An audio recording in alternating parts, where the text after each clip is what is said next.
If you've done tile setting before, then you know that getting the tile flat so that none of the ridges are sticking out is really important, and getting that to lay down properly on that mortar below is difficult sometimes, especially with a large tile. Now, you might be using a rubber mallet in the past to tap that down, try to get it nice and level, but you're pretty much eyeballing it, and you really don't know for sure if you've gotten all the bubbles out and you've gotten that mortar giving a nice bond to the tile.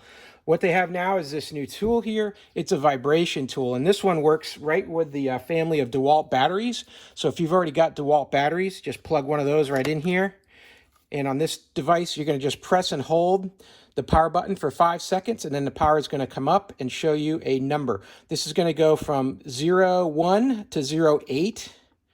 There's 8 different vibration speeds on this tool. So I'm going to go ahead and use it on number 2.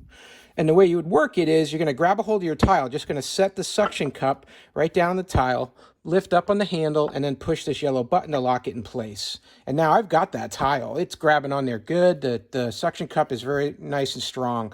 So I'm going to have my portion where I've got my mortar laid out. I'm going to line up. It's got this nice handle on both sides. I can line that tile up exactly where it needs to go, set it down in, and then push the vibration button and allow that to shake and vibrate all of that air out of the mortar to the tile. Just like that. So it starts to shake, and I can increase the speed at which it vibrates like this.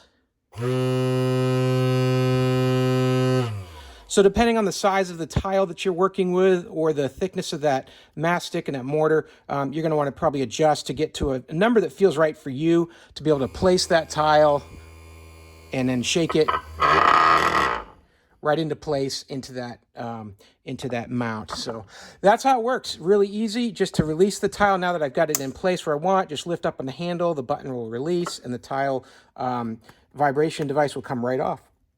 Really easy to use, easy to keep clean. This is a rubber surface. Just wipe that off and to keep a good adherence to all of your tiles so you can pick it up nice and easy. Hey, I hope this video was helpful and hope this information was useful to you. And as always, I hope you have a great day.